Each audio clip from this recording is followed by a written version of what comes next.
Meu nome é Nice e sejam bem-vindos a mais um áudio aqui para o canal. E hoje nós teremos o capítulo 4 e 5 do livro Greta. E se você está gostando, peço que você deixe seu like, um comentário. Eu adoro responder o comentário de vocês. Me digam de onde vocês estão falando. Se você ainda não for inscrito, se inscreva. Isso me ajuda muito. E se você quer apoiar de alguma forma o canal, você pode clicar no botãozinho aqui de baixo, seja membro, ou no botãozinho valeu, certo? Todo apoio é sempre bem-vindo. Então vamos para um breve resumo do capítulo anterior. No capítulo 3, vimos que a Felícia está completamente desorientada. Ela ainda não conseguiu se recuperar da morte do filho. Arthur já fez de tudo para tentar trazer a realidade. Mandou aterrar a piscina, plantou um jardim em cima, mudou de casa, foi para a montanha, convidou-a a fazer uma viagem a Paris. E ela recusou. Sua mãe também convidou para ela trabalhar no centro espírita, dando aula às crianças carentes, mas ela não quis nem pensar no assunto. Se recusa a ter contato com outras crianças. Chegou ao ponto de desejar que fosse outra criança que tivesse morrido na piscina, qualquer uma, menos seu filho Tiago. Isso era demais para ela. Arthur tentou de tudo, mas ela não quis se ajudar. Até chegou ao extremo de tentar se matar, tomando um frasco inteiro de pílulas para dormir. Só não conseguiu porque Arthur chegou em tempo de levá-la ao hospital e fazerem uma lavagem estomacal. Agora que você recordou do capítulo anterior, vamos para os capítulos. Felícia sentiu que mergulhava num túnel sem luz e sem fim, descendo cada vez mais para o fundo. Tudo ao seu redor era escuro e abafado, e percebeu-lhe haver despencado dentro de uma espécie de poço. Lá no fundo, avistou algo semelhante a um roda-moinho, e pensou que fosse se afogar. Já bem próxima, fechou os olhos e prendeu a respiração, certa de que afundaria naquela água escura e viscosa. Teve a nítida sensação do corpo em queda livre e aguardou, temerosa, o choque com a água. Mas o choque não veio. Ao invés disso, sentiu como se mãos poderosas a puxassem para cima, afastando-a daquele rodamuinho medonho. De olhos ainda cerrados, sentiu que fazia o caminho de volta e que o túnel, na medida em que subia, ia se tornando mais claro e menos abafado, até que percebeu que estava do lado de fora. Sentiu uma contração no estômago e tossiu diversas vezes, e um jato quente jorrou de sua boca. Inspirou profunda e desesperadamente, lutando para levar o ar para dentro de seus pulmões, até que sentiu um alívio e pôde respirar normalmente. Abriu os olhos por alguns segundos e avistou várias pessoas de branco ao seu redor. Fechou-os novamente e mergulhou em sono profundo. Quando tornou a abri-los, estava em um lugar diferente, pisando a grama verde e úmida de majestoso jardim. Várias pessoas andavam de um lado para o outro, conversando animadamente, enquanto outras, sentadas no chão, entoavam canções doces e suaves. Felícia sentiu-se extasiada. Teria morrido e estaria no céu? Não, Felícia, você não morreu. Ela levou um susto ao ouvir essa voz e só então reparou que havia alguém ao seu lado. Era uma mulher idosa, de aparência bondosa, que lhe estendeu a mão num gesto sereno e amistoso. Quem é você? Perguntou ela, confusa e receosa. Meu nome é Teresa. Fui encarregada de recebê-la e acompanhá-la em sua breve visita. Visita? Mas onde estou?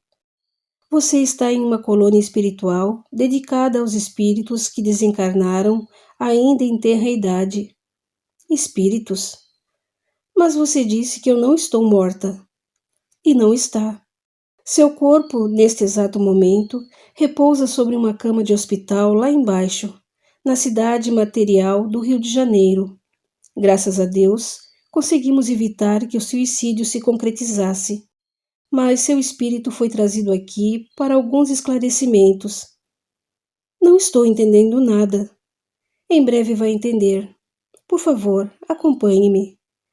Ela apontou em uma direção, e Felícia pôs-se a caminhar ao seu lado. Você disse que aqui há espíritos que desencarnaram em tenra idade.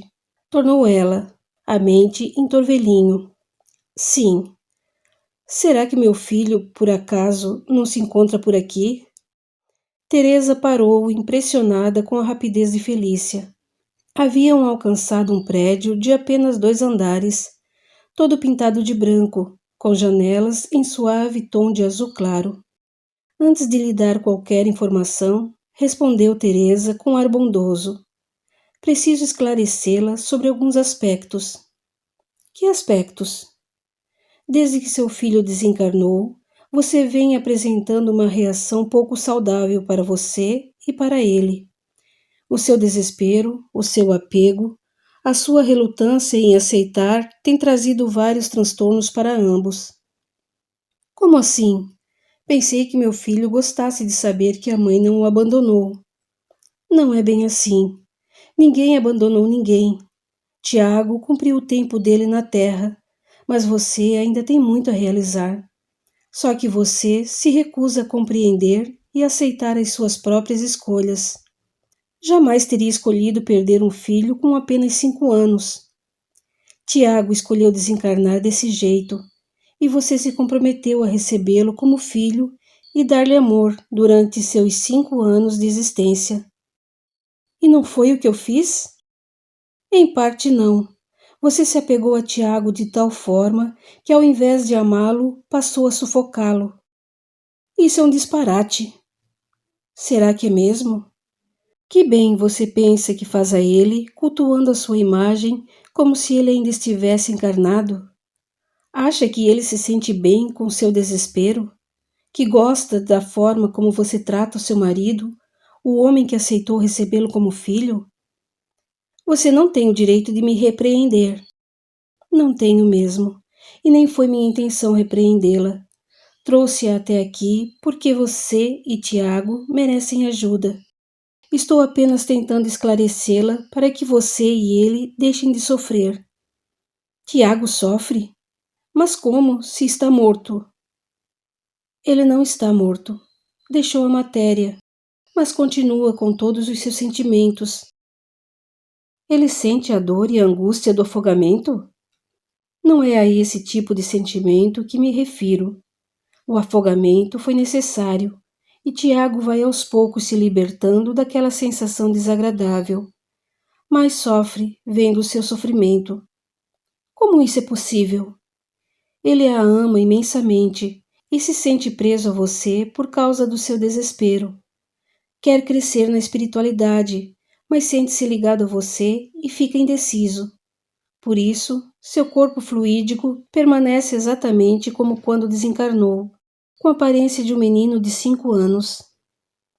Ao ouvir isso, o coração de Felícia se enterneceu. Lembrou dos olhinhos negros do filho, de seu cabelinho castanho claro, de seu corpinho macio e rechuchudo, e começou a chorar. Por favor, Teresa, se ele está aqui, deixe-me vê-lo. Ainda não. Mas por quê? Você foi trazida aqui para ajudá-lo, não para atormentá-lo. Eu jamais faria isso. Sou a mãe dele. Amo-o mais do que a minha própria vida. Aí é que está o erro. Deve amá-lo como filho. Sua vida deve amar de outra forma. Não entendo o que quer dizer. Cada coisa no seu lugar, Felícia. Se você recebe uma vida para viver, é de se presumir que a amará em primeiro lugar, porque enquanto não aprender a amar a si mesma, jamais poderá amar mais alguém. Como pode dizer uma coisa dessas? Duvida do meu amor por Tiago? O seu amor por Tiago é ainda muito apegado e possessivo para ser o ideal. Quando você se desapegar dele e perceber que pode amá-lo, esteja ele onde estiver, sem precisar vê-lo ou senti-lo, vai começar a entender o que quero dizer. Diz isso provavelmente porque nunca foi mãe. Teresa fitou-a comovida e retrucou com olhos úmidos. Engana-se, Felícia. Fui mãe, sim. E é exatamente por ter sido mãe e aprendido a amar que me sinto no direito de lhe dizer essas coisas. Não poderei vê-lo, então? Tornou Felícia, mal prestando atenção às palavras e à emoção de Teresa. Eu não disse isso, mas para vê-lo tem que me prometer que vai se controlar. Como assim? Não vai se agarrar a ele, nem dar sinais de desespero. Abrace-o, beije-o, chore, mas não se desespere. Se ele perceber o seu desespero, vai se entristecer e não vai conseguir crescer. Como assim crescer? Tiago precisa retomar a forma adulta que possuía antes de encarnar, mas não consegue, pois a sua angústia, o fato de você estar sempre o chamando, impedem-no de crescer. Por isso a trouxemos aqui, para que você o ajude a se libertar e retomar a forma adulta. Por que ele tem que fazer isso? Para que não se torne escravo de sua condição infantil. Ele está limitado, e a limitação não é própria dos espíritos. Ele pode manter a forma de criança, quando e enquanto quiser, desde que escolha essa situação. Mas não é conveniente que fique preso a ela por uma incapacidade mental.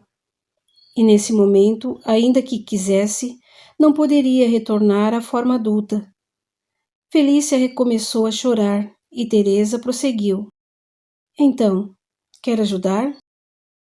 O que devo fazer? Dê-lhe amor, não desespero. Está bem. Devo adverti-la, contudo, de que se você não conseguir se controlar, serei obrigada a retirá-la, para que não piore ainda mais a sua situação. Tiago, hoje, só consegue se lembrar desses 5 anos que viveu encarnado. Seu raciocínio é fantástico para uma criança, porque ele pensa com sua mente milenar de espírito vivido e eterno, embora não se dê conta disso. Ele sabe que morreu? Que desencarnou, sabe. E o que pensa disso? Embora um pouco confuso, consegue entender, porque achou bem parecido com o céu de Papai do Céu, de que sua avó lhe falava. Ante o seu olhar de espanto, ela esclareceu. Vê como é importante tratar a morte com naturalidade, desde a infância? Se Tiago nunca tivesse ouvido falar em Papai do Céu, em anjinhos, estaria hoje profundamente transtornado. Por isso, criamos esse lugar, especialmente para crianças pequenas. Quando elas chegam, são informadas de que Papai do Céu as chamou e que agora vai cuidar delas. Recebem tratamento especial e muito carinho, até que estejam prontas para compreender que são espíritos eternos e vividos, e não crianças que experimentaram pela primeira vez a vida terrena. E Tiago? Tiago chegou aqui assim, foi esclarecido sobre seu desencarne e aceitou, mas apagou da memória suas encarnações anteriores e as escolhas que fez.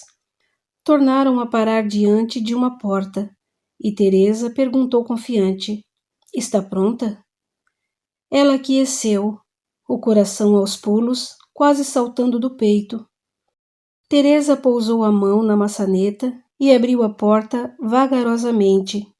E Felícia viu-se diante de uma sala toda decorada com bichinhos, carrinhos, bonecas, como de um jardim de infância. Várias crianças, entre 4 e 7 anos, brincavam em companhia de moças jovens e alegres. Teresa tomou a dianteira e Felícia foi seguindo-a, até que saíram por outra porta, que dava para imenso jardim ensolarado e fresco. Tiago estava parado de costas para elas, segurando nas mãos um aeromodelo igualzinho ao que tinha quando desencarnou. Aquela visão chocou Felícia, que sentiu uma leve tonteira e foi amparada por Teresa. Não se deixe impressionar. Tiago adora aviõezinhos. Lembre-se de que foi por um deles que desencarnou. Tomei horror a aeromodelos. Mas ele não. Quando desencarnou, chegou aqui segurando esse nas mãos. É seu brinquedo preferido. E, por favor, procure não colocar peso onde não tem. Não precisamos de um trauma agora.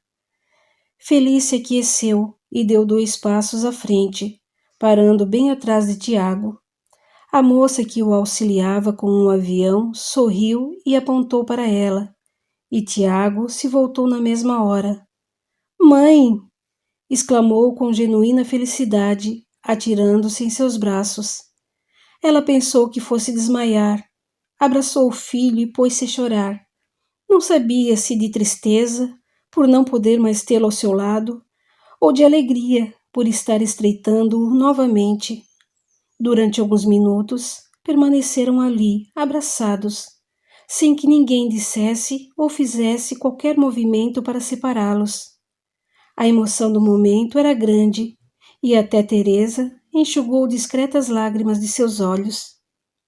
Só depois de muito tempo foi que se separaram, e Felícia observou com alegria. Meu rapazinho, como você está bonito e corado. Vejo que o estão tratando muito bem aqui. É verdade, mãe. A gente não come carne como lá em casa, mas eles me dão uma comida tão gostosa e até frutas e doces. Que bom, querido. Quanta saudade, mamãe. Desabafou, abraçando-a novamente. Felícia teve que se esforçar ao máximo para não cair num pranto sentido e desesperado. Lembrava-se das palavras de Teresa e não queria decepcioná-la.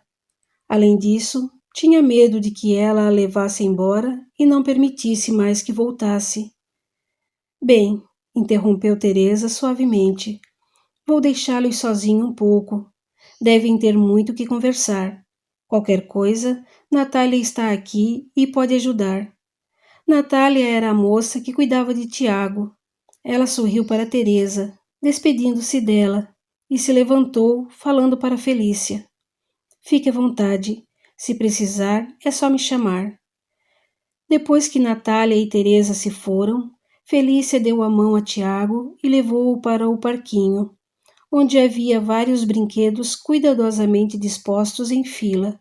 Ajeitou-o no balanço e empurrou, e o menino ria gostosamente. Depois foi sentar-se com ele à sombra de uma árvore para conversarem. Felícia ficou espantada com o grau de inteligência e maturidade do filho, mas não fez nenhuma observação. Teresa já a havia esclarecido sobre aquilo, e ela conversou com ele durante muito tempo. Conforme havia prometido, não demonstrou nenhuma pontinha de desespero, e a entrevista com o filho acabou sendo um sucesso. Tudo saíra conforme o planejado, e Teresa estava esperançosa. Em pouco tempo, Tiago readquiriria o domínio sobre seu corpo fluídico e poderia optar por moldá-lo com a forma que desejasse. A muito custo, Felícia conseguiu largá-lo. Quando Teresa veio buscá-la, dizendo que já era hora de voltar, ela quis protestar, mas desistiu.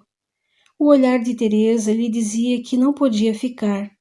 Depois de uma longa despedida, Felícia saiu com Teresa, e esta ia lhe dizendo: Não pense que não sei em que está pensando. Sabe? Sim, você tentou se matar e está se lamentando por não haver conseguido.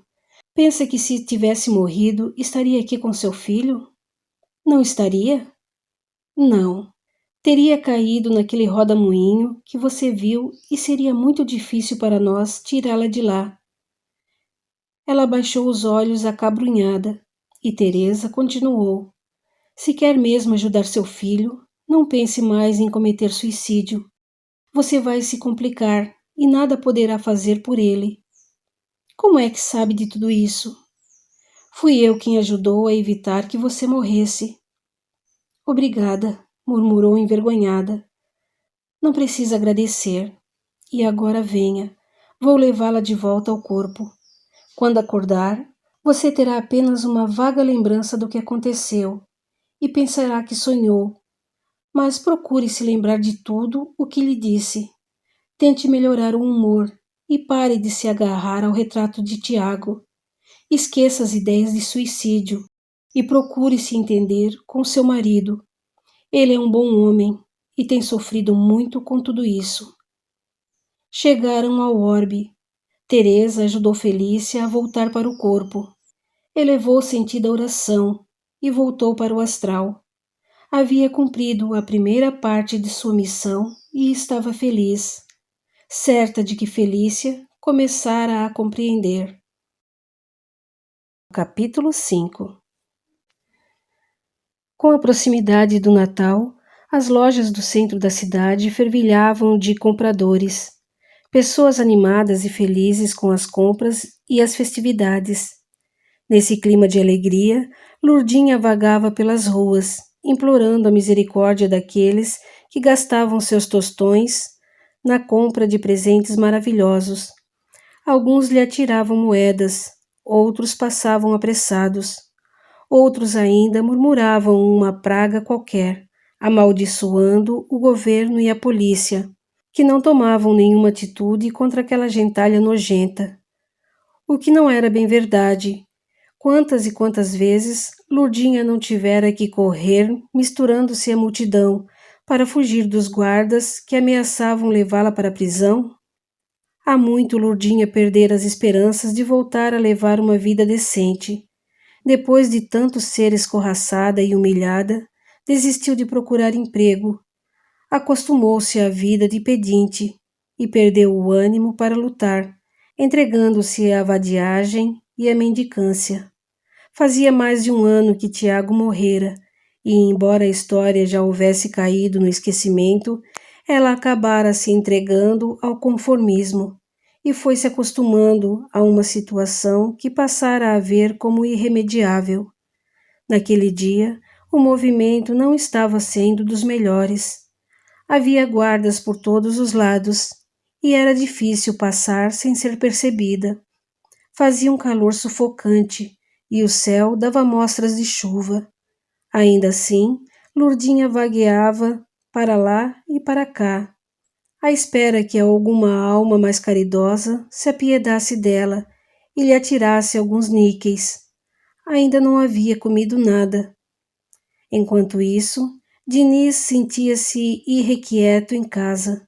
O movimento no Natal também diminuía um pouco e as meninas ficavam por aí, sem ter muito o que fazer.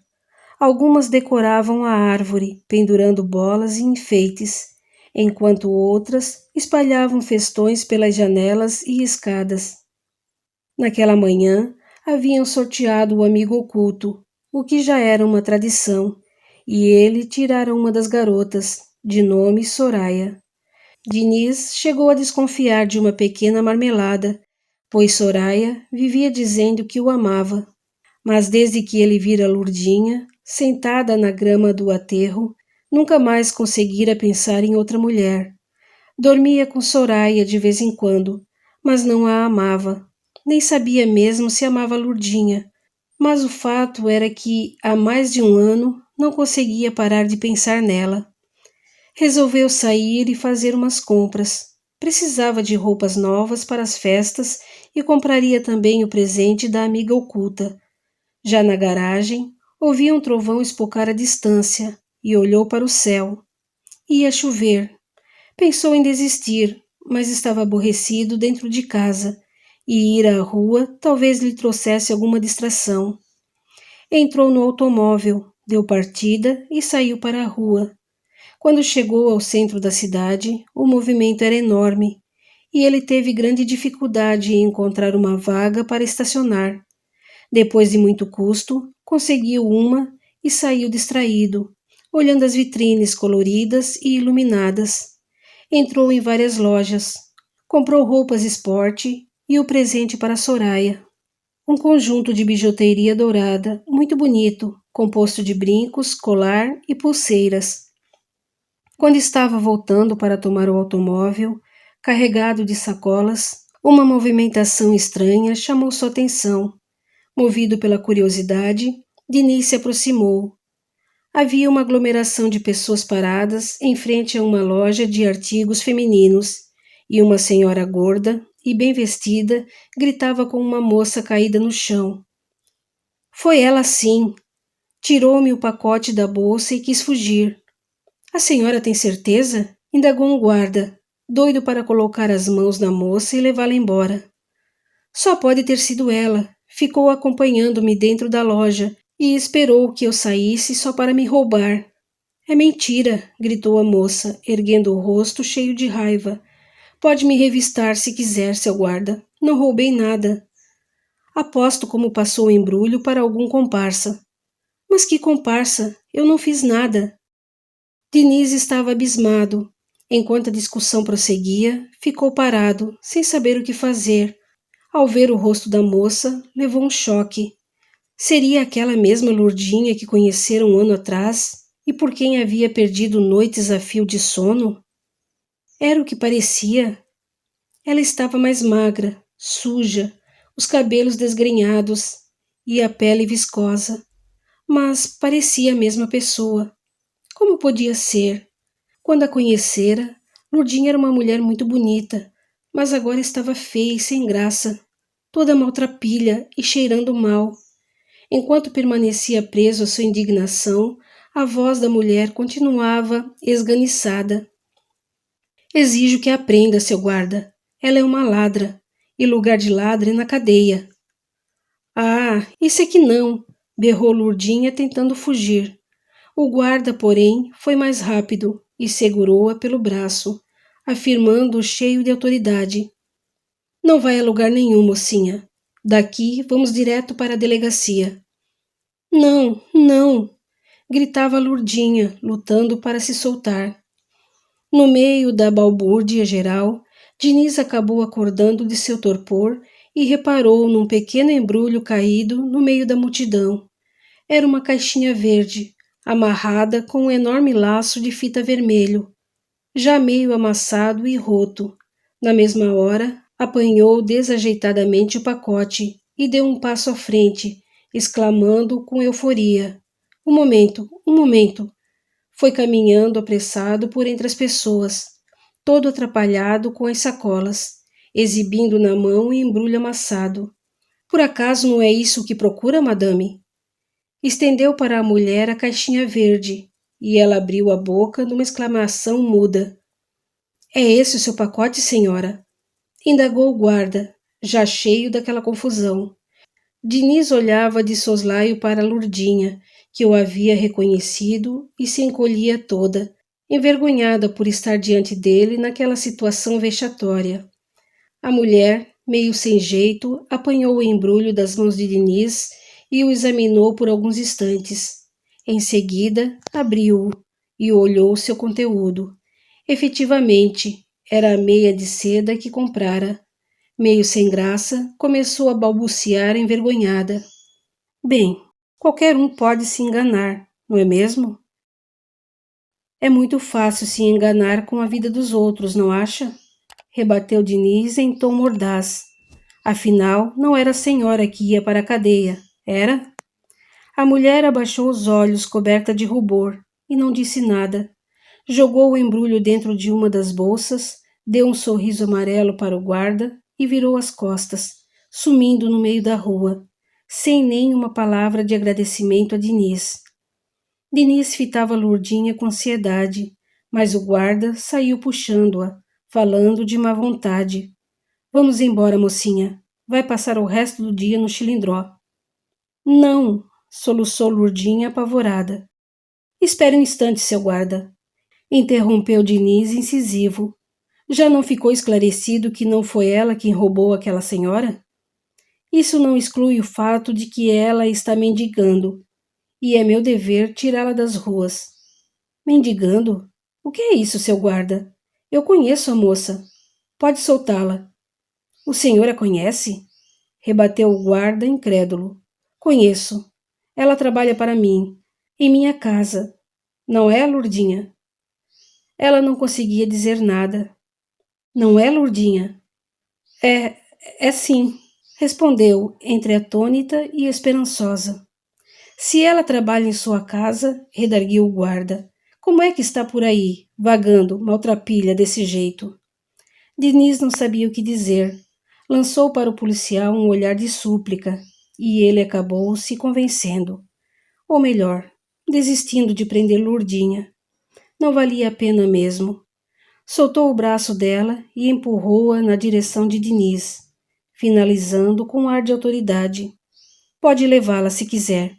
E você, mocinha, nunca mais apareça por aqui, ou serei obrigado a prendê-la. Com um olhar de agradecimento, Diniz saiu puxando-a pela mão, ainda atrapalhado com as sacolas. Pode me ajudar? Pediu, a falta de coisa melhor para dizer. Ela aqueceu e apanhou umas bolsas de sua mão, e Diniz conduziu-a até o automóvel. Depois de ajeitarem tudo no banco de trás, ele abriu a porta para ela, e Lourdinha entrou, sentando-se acabrunhada. Diniz ligou o carro e foi direto para casa, sem que trocassem uma única palavra durante todo o caminho. Lourdinha estava com medo e envergonhada, e Diniz, confuso demais para falar. Temia ofendê-la com qualquer coisa que dissesse, e achou melhor esperar até que ela estivesse novamente apresentável, para então conversarem. Assim que ele abriu o portão da garagem, Valente veio vindo em sua direção, acompanhado de Eunice, uma espécie de gerente que tomava conta das garotas e cuidava para que nada lhes faltasse. Quando viram que Diniz não estava sozinho, os dois se assustaram, e Valente correu ao seu encontro, espantando-se com aquela maltrapilha que o amigo havia levado para casa. O que é isso, Diniz? Foi logo perguntando, com voz de recriminação. Não a conhece? Tornou o outro, levantando o rosto de Lourdinha, que estava à beira das lágrimas. Valente fitou o seu rosto por alguns minutos, puxando pela memória para se lembrar de onde é que a conhecia. O semblante lhe era familiar, mas ele não conseguia se lembrar. Não havia ninguém que conhecesse que se encontrasse naquela situação ultrajante. Não sabe mesmo quem era? Insistiu Diniz. Não, tornou Valente, pouco convicto. Acho que não a conheço. É a Lourdinha. Que Lourdinha? Não se lembra? Ele meneou a cabeça. A Lourdinha que conhecemos no ano passado, no aterro do Flamengo. Aquela do caso Fontes. Só então Valente se lembrou. Mas como estava mudada! Se Diniz não lhe dissesse, ele jamais a teria reconhecido. Mas o que foi que houve com você? Indagou curioso. Lourdinha não respondeu. Havia sofrido tanta humilhação que tinha medo até de abrir a boca. Eu a encontrei no centro da cidade, esclareceu Diniz. Não sei bem o que houve com ela, mas acho que dá para imaginar, não é mesmo? Ela não aguentou, escondeu o rosto entre as mãos e desatou a chorar convulsivamente, causando imensa piedade em Eunice.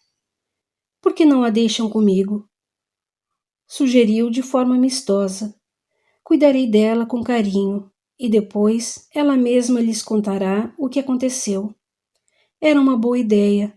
Lourdinha estava suja e cheirando mal, e um banho lhe faria muito bem. Eunice levou-a para seu próprio quarto e preparou-lhe um banho morninho e gostoso, que Lourdinha apreciou como ninguém. À exceção dos chafarizes em que precariamente se lavara de vez em quando, fazia mais de um ano que não se banhava. Ela demorou quase uma hora no banho, e quando saiu, a pele limpa e lustrosa, os cabelos cheirosos e macios, sentiu-se uma mulher renovada. Eunice já a aguardava com uma bermuda e uma blusa na mão. Acho que servem em você, falou, estendendo-lhe as roupas. Estão um pouco velhas, porque eram de quando eu era mais nova e mais magrinha, mas devem ser do seu tamanho. Ah, e tem mais uma coisa. Foi para a gaveta e apanhou um saquinho, abrindo-o com o dente. São calcinhas novas. Pode vestir sem susto. Com um olhar de agradecimento, Lourdinha apanhou as roupas e se vestiu. Penteou os cabelos e olhou-os no espelho. Era gente de novo. Obrigada, murmurou em lágrimas. Eunice sorriu de volta, já à beira das lágrimas também, e chamou-a com a mão. Agora venha comigo. Deve estar faminta. Desceram juntas as escadas e foram para a cozinha. Eunice preparou-lhe um prato caprichado, com galinha assada, arroz, feijão, batatas cozidas e salada. Serviu-lhe um suco de manga e sentou-se ao seu lado, para esperar que terminasse de comer. Lourdinha devorou a refeição. Já nem se lembrava mais de quanto tempo fazia desde a última vez em que comera comida de verdade. Achou o suco delicioso e Eunice ainda lhe ofereceu um pudim de sobremesa. Era demais. Quando ela terminou, limpou os lábios no guardanapo e fitou Eunice com olhos úmidos. Não sei como posso lhe agradecer. A senhora foi tão boa. A senhora está no céu. E não precisa me agradecer, não. Agradeça ao Diniz, que foi quem a tirou da rua. E agora, se já se sente melhor, vou levá-la até ele. Lourdinha aqueceu e saiu atrás de Eunice. Diniz estava no salão principal, em companhia de Valente e de algumas moças. Ao vê-la, limpa e alimentada, Diniz sentiu imensa alegria. Correu em sua direção e tomou-lhe as mãos, acrescentando cheio de admiração. Você está linda. Obrigada, respondeu ela timidamente. As moças acorreram curiosa. Todas queriam ouvir a história de Lourdinha, ainda mais depois que Valente lhes contara que ela estivera envolvida no afogamento do filho de um milionário no ano passado. Sente-se aqui, Lourdinha, chamou Valente, puxando-a pela mão, e conte-nos tudo. Ela sentou-se acanhada, fitando as moças, com certo temor. Se não quiser falar, não precisa, retorquiu Diniz. Não está obrigada. Não tem problema, tornou Lourdinha. Falar vai ser bom para me ajudar a esquecer. Durante horas, Lourdinha permaneceu contando suas aventuras e desventuras, desde o dia em que saíra da casa dos Fontes. Contou como fora dura a vida de mendiga e até que quisera procurar Diniz e Valente, mas o cartão que eles lhe deram havia sido roubado juntamente com suas coisas. Ela estava só no mundo, sem dinheiro e sem documentos, e sentia-se agradecida por ter sido acolhida por Diniz. O rapaz a fitava embevecido. A cada palavra sua, seu coração disparava. Diniz estava certo de que a amava e faria dela uma verdadeira rainha. Todos gostaram de Lourdinha, menos Soraya, ao perceber o interesse de Diniz por ela. Soraya encheu-se de ciúme. Gostava de Diniz e o conhecia há muito mais tempo, e não era justo que aquela mendiga, recém-chegada, o roubasse dela, tanto que não iria permitir. Diniz seria dela e de mais ninguém. Em pouco tempo, Lourdinha integrou-se ao ambiente. A casa de Diniz e Valente se chamava a Esfinge de Ouro e fora decorada no estilo egípcio, com pirâmides e hieróglifos por todos os lados. Normalmente, as meninas se vestiam a caráter para receber os clientes, fazendo jus ao nome do estabelecimento. Para todos os efeitos, tratava-se de uma boate reservada, onde só uns poucos privilegiados eram admitidos, inclusive alguns delegados e policiais. Era graças a isso que podiam funcionar sem problemas ou complicações legais. Apesar da rápida amizade que travara com a maioria das moças, Lourdinha não se sentia ainda à vontade para iniciar-se naquela vida. Gostava de todas, principalmente de Eunice, mas não simpatizara muito com Soraya. Embora ainda não soubesse de sua paixão por Diniz, Soraya lhe parecera particularmente antipática e grosseira, e vivia tirando-lhe piadinhas de mau gosto. Diniz não a forçou a nada, nem Valente. Deram-lhe um quarto no segundo andar, perto do de Eunice, e ficaram à espera que se resolvesse. Mas Lurdinha não se decidia. Ficava perambulando pelo meio do salão, ajudando a servir as mesas, ou então ia para a cozinha lavar a louça. Aquilo era um desperdício. Não raros eram os olhares de cobiça que se lançavam sobre ela, e a própria Eunice vivia aconselhando-a a se resolver. Com aquele rosto e aquele corpo, em breve faria um bom dinheiro e poderia até largar aquela vida se quisesse. Você nunca quis partir? Indagou Lurdinha, enquanto lavavam os copos de uísque. Para onde é que eu iria? Tornou a outra, com o olhar perdido. Já estou com quase 40 anos. O que acha que poderia fazer da vida? Não sei. Trabalhar, talvez. Isso é uma ilusão. Não sei fazer nada além de sexo. Deu um risinho abafado e continuou. Além do mais, com a minha idade, quem é que me daria emprego? Lurdinha enfiou a mão na água e esfregou o copo com vigor, acrescentando com curiosidade. Está aqui há muito tempo? Fui a primeira. Diniz e Valente eram apenas uns rapazinhos sonhadores quando iniciaram o negócio. Juntaram dinheiro e compraram essa casa. Eles estavam com 21 e 22 anos, respectivamente, e eu com 26. Isso foi há 12 anos. De lá para cá, muita coisa aconteceu, e sou muito grata pelo que fizeram por mim. E o que fizeram por você? Enfrentaram meu marido, que quase me matou de pancada no meio da rua. Meu Deus! Valente se atracou com ele e o pôs para correr. Foi engraçado. O Zé, que sempre havia sido um homem forte e corajoso, derrotado por um rapazola feio e valente. Foi por isso que ele ganhou esse apelido? Foi sim, ele foi mesmo muito corajoso. Podia-se perceber um profundo ar de admiração na voz de Eunice, quando falava de Valente. A Lurdinha ficou imaginando se eles seriam amantes. Apesar de curiosa, não se atreveu a perguntar nada, com medo de ofender a amiga. E seu marido nunca mais voltou? Continuou Lurdinha. Quem nunca mais voltou fui eu. Sumi de casa naquele dia, e o Zé nunca mais ouviu falar de mim. Depois soube que ele havia se amasiado com uma sirigaita lá da vila onde morávamos. Acho até que me agradeceu por ter sumido. Quer dizer que você ainda continua casada?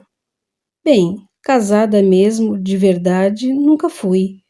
Apenas morávamos juntos, o que é praticamente a mesma coisa, não é? Continuaram a conversar animadamente, e Lurdinha deduziu que Eunice nunca fora embora por amor a Valente. Pelo que ela dizia, já juntara dinheiro suficiente para se aposentar, mas não queria deixar a esfinge. Ou melhor, não queria deixar Valente. E você, ponderou Eunice, quando é que vai resolver começar a carreira? Chama isso de carreira? Chamo. É uma profissão como outra qualquer. Gostaria de pensar como você, mas não consigo. Desculpe-me, Eunice, mas vocês são prostitutas. Isso não é profissão. Pode não ser no sentido legal, mas a verdade é que nós trabalhamos muito e recebemos por isso. Então, essa é a nossa profissão e vai ser a sua um dia. Lurdinha fitou Eunice com tristeza e respondeu, cheia de dedos. Olhe, não quero ofendê-la, mas não pretendo virar prostituta, não. Não? E o que pretende fazer?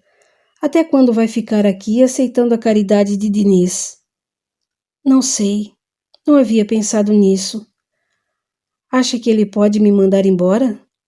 Pelo que eu conheço do Diniz, ele jamais faria isso. Vai esperar até você se tocar e tomar uma decisão. A não ser que... Calou-se, já arrependida de haver começado a falar. A não ser o quê? Nada, nada. Não, Eunice. Você ia falar alguma coisa. O que era? Eunice chegou o rosto mais para perto de Lourdinha. Olhou ao redor para se certificar de que não havia ninguém escutando e falou a meia voz. A não ser que você aceite o Diniz. Como assim? Ainda não percebeu, meu bem? Ela meneou a cabeça. Diniz está apaixonado por você. Apaixonado? Não, Eunice. Diniz é apenas um bom sujeito. Tem um coração de ouro. Mas não está apaixonado por mim. Nem pode estar. Ele mal me conhece e me tirou da rua. E quem foi que disse que é preciso mais do que isso? O pouco que a viu já foi o suficiente para balançar o seu coração. E quer saber do que mais? O quê? Ele gosta de você desde que a viu pela primeira vez, no ano passado. Mas isso é impossível. Não é, não. Ele ficou muito impressionado com você e durante um bom tempo não falava em outra coisa. Não queria saber de mais ninguém, nem da Soraya, que vive dando em cima dele. A Soraya? É, cuidado com ela. Está morrendo de ciúmes de você por causa do Diniz. Pois ela não tem com o que se preocupar. Gosto de Diniz como amigo e lhe sou muito grata por tudo que me fez, mas não estou apaixonada por ele e não poderia aceitá-lo só por gratidão. Você ama outro? Não, não amo. Um dia pensei que amasse o Hélio, mas ele me entregou ao patrão e sumiu no mundo, deixando-me sozinha, sem nem ao menos se preocupar se eu poderia sobreviver. Não, Eunice, não amo ninguém. Se é assim, por que não pensa no que lhe disse? Diniz é um bom rapaz e muito atencioso. Sinto muito se a decepciono. Como disse, gosto de Diniz e lhe serei eternamente grata pelo que me fez, assim como você é grata a Valente, mas sinto que jamais poderei amá-lo. Eunice deu de ombros e objetou. Não acredito em você. Diz isso porque está ferida e com medo, mas depois que tudo passar, vai me dar razão. Diniz e Valente são as melhores pessoas que conheci em toda a minha vida. E Valente... Calou-se novamente, secando uma discreta lágrima que se insinuava pelo canto do olho. O que tem, Valente? Nada não. Infelizmente, minha cara, as coisas nem sempre são como desejamos que fossem. O que quer dizer? Antes que Eunice pudesse responder, a porta da cozinha se abriu e um garçom entrou com uma bandeja na mão. Lurdinha, falou com pressa, enquanto depositava a bandeja cheia de copos sujos sobre a mesa. O patrão está chamando. Quem? Diniz? Pediu para você ir até o salão agora mesmo. Quer falar com você. Ela enxugou as mãos no pano de prato, tirou o avental e saiu para o salão. Diniz estava sentado a uma mesa, e ela viu quando um homem se aproximou, sentando-se junto a ele. Hesitou. Se tratava de algum cliente importante. Talvez fosse melhor não se apressar. Mas Eunice, que saíra atrás dela, cochichou em seu ouvido. Pode ir, é apenas um cliente habitual. Vamos, vá. Com um sorriso meio sem graça, Lourdinha se aproximou. O homem que estava sentado com o rapaz fixou-a por instantes com o olhar, e Diniz virou-se abruptamente. Mandou me chamar? A indagou com voz hesitante. Ah, Lourdinha, mandei sim. Gostaria de falar com você. Não me apresenta, boneca? A voz do homem se fez ouvir, para desagrado de Diniz. Claro, respondeu ele, de má vontade. Lourdinha, esse é o Dr. Mauro Fonseca da Silva, um antigo cliente. Mauro, esta é Lourdinha. Muito prazer, senhorita. Falou ele em tom desagradável, enquanto se levantava e beijava sua mão. O prazer é todo meu, seu Mauro. Doutor Mauro, sou advogado, não sabia? Ela meneou a cabeça e retrucou com visível mal-estar. Bem, Diniz, vejo que está ocupado. Depois conversaremos. Não, objetou ele. levantando-se e segurando a sua mão. O Dr. Mauro vai me dar licença um instante, não é, doutor? A forma como Diniz acentuou aquele doutor não agradou Mauro em nada. Sentiu um tom de ironia em sua voz e pensou em protestar, mas a chegada de Soraya o impediu. Do canto em que estava, Soraya não perdia um movimento sequer de Diniz e Lurdinha. Notaram o interesse do Dr. Mauro por ela e viram o quanto aquilo desagradara a Diniz. Ora, ora, cortou ela, passando os dedos pelo pescoço de Mauro. Se não é o nosso mais ilustre advogado quem nos honra com a sua presença. Como vai, Dr. Mauro? Aquilo agradou o homem. Gostava de ser tratado por doutor, embora não fosse um advogado dos mais famosos ou competentes. Diniz agradeceu com um sorriso, certo de que Soraya fora ali para salvá-los daquela situação, e saiu puxando Lurdinha pela mão. Soraya sentou-se bem pertinho de Mauro e começou a sussurrar coisas em seu ouvido, fazendo com que o advogado soltasse risinhos carregados de desejo e lubricidade. Pouco depois, os dois subiram abraçados as escadas, e Diniz teve certeza de que estavam indo para o quarto. Ufa! Suspirou. Graças a Deus, se não fosse Soraya, não sei como nos livraríamos dele. Que homem mais desagradável, esnobe e almofadinha. Mauro é tudo isso e um pouco mais, mas é um bom cliente e não podemos dispensar os bons clientes, não é mesmo?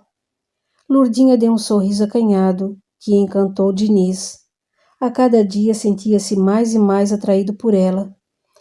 Fazia já um mês que ela estava ali, e ele ainda não se declarara. Mas agora era chegado o momento. Seu coração não podia esperar mais, e ele precisava compartilhar com ela o sentimento que o consumia. Lurdinha, começou com voz dulcíssima, apertando suas mãos carinhosamente. Mandei chamá-la porque já não posso mais esconder o que sinto por você. Diniz, por favor. Não, deixe-me terminar. Estou apaixonado por você. Sinto que a amo de verdade. Você não pode estar falando sério. Nunca falei tão sério em toda a minha vida. Desde que a conheci, não consigo parar de pensar em você. Não, você está enganado. Não pode sentir isso por mim. Mas eu sinto. Não posso evitar. Amo-a como jamais amei alguém em toda a minha vida. Movido pela paixão, Diniz estreitou-a nos braços e buscou a sua boca. Mas Lurdinha desvencilhou-se dele e saiu correndo escada acima. Queria morrer. Não amava Diniz, não amava ninguém. Mas como poderia continuar vivendo ali às suas custas, sem lhe dar nada em troca? Pensou em fugir, ganhar a rua novamente, mas o medo de voltar a ser mendiga a paralisou. Por que Diniz fizera aquilo? Eunice estava certa. Eunice devia saber de tudo. Não fora por outro motivo que alertara. Ela sabia que Diniz iria se declarar e estava tentando defender os interesses do amigo. Mas ela não o amava. Podia até querer, mas não conseguia amá-lo.